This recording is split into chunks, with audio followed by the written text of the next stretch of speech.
السلام علیکم۔ نماز عید الاضحیٰ کے پڑھنے کا طریقہ کیا ہے؟ بہت سے لوگوں کو جو زائد تکبیرات ہیں ان میں غلطی لگ جاتی ہے، اس لیے سوچا کہ تھوڑا آسان کر کے بیان کر دوں تاکہ ہر عام و خاص کو سمجھ آ سکے۔ سب سے پہلے آ جاتی ہے نیت۔ نیت دل کے ارادے کا نام ہے، لیکن زبان سے ادا کرتے ہیں تو مستحب عمل ہے۔ نیت کیا ہوگی؟ 2 رکعت نماز عید الاضحیٰ سمیت زائد 6 تکبیرات کے پڑھتا ہوں، واسطے خدا کی بندگی کے، پیچھے حاضر امام کے، منہ شریف کعبہ طرف اللہ اکبر۔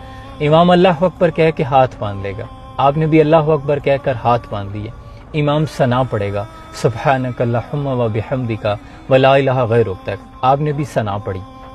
اس کے بعد امام 3 تکبیریں زائد کہے گا، اللہ اکبر، ہاتھ چھوڑ دینے ہیں، پھر اللہ اکبر، پھر آپ نے ہاتھ چھوڑ دیے، پھر اللہ اکبر کے بعد ہاتھ امام باندھ لے گا، آپ نے بھی ہاتھ باندھ لیے۔ پھر اس کے بعد امام تعوذ تسمیہ سورہ فاتحہ کے ساتھ سورہ ملائے گا، اعوذ باللہ، بسم اللہ، سورہ فاتحہ، اور اس کے ساتھ کچھ سورہ پڑھے گا۔ پھر بالکل دوسری نمازوں کی طرح رکوع اور سجدہ۔ پھر آپ نے آ جانا ہے دوسری رکعت میں۔ دوسری رکعت میں امام اٹھتے ہی بسم اللہ کے بعد سورہ فاتحہ کے ساتھ سورہ ملائے گا، اور رکوع جانے سے پہلے 3 تکبیریں زائد کہے گا، اللہ اکبر کہہ کے ہاتھ چھوڑ دیے، اللہ اکبر، پھر آپ نے ہاتھ چھوڑ دیے، پھر اللہ اکبر کہہ کے آپ نے ہاتھ چھوڑ دیے۔ چوتھی دفعہ جب وہ کہے گا اللہ اکبر تو پھر آپ نے رکوع میں چلے جانا ہے، پھر بقیہ نماز کی طرح۔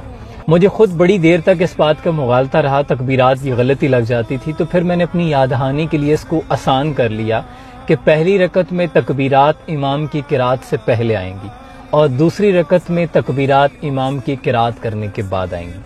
تو یہ بہت چھوٹا سا فارمولہ ہے، اس کو آپ نے یاد رکھنا ہے، پھر آپ کو غلطی نہیں لگے گی۔ اس کے ساتھ ایک اور بات یاد رکھنی ہے کہ اپنی خوشیوں میں ارد گرد غربا اور مساکین کو ضرور یاد رکھنا ہے۔ اپنے گوشت کی تقسیم میں غربا کو ضرور یاد رکھیں، زیادہ سے زیادہ دوسرے لوگوں میں تقسیم کریں۔ ایک دفعہ حضور اکرم صلی اللہ علیہ وسلم نے بکرا ذبح کیا تو حضرت عائشہ کو کہا کہ تقسیم کر دو، حضرت عائشہ نے تقسیم کر دیا، حضور واپس تشریف لائے تو حضرت عائشہ نے دستی کا گوشت جو حضور کو پسند تھا وہ رکھ لیا۔ حضور نے پوچھا عائشہ کچھ بچا ہے؟ تو آپ نے فرمایا حضور یہ دستی بچ گئی ہے۔ حضور نے فرمایا کہ عائشہ جو تقسیم کر دیا ہے وہ سارا بچ گیا ہے، کیونکہ وہ کل قیامت کے لیے جمع ہو گیا ہے۔ تو اپنی تقسیم میں غربا کو یاد رکھیں۔ مہنگائی جتنی ہو چکی ہے، ان کی پہنچ سے گوشت ویسے دور ہے، جب وہ ہانڈی بنائیں گے تو دل سے آپ کے لیے دعا نکلے گی۔ اپنا بہت سا خیال رکھیے۔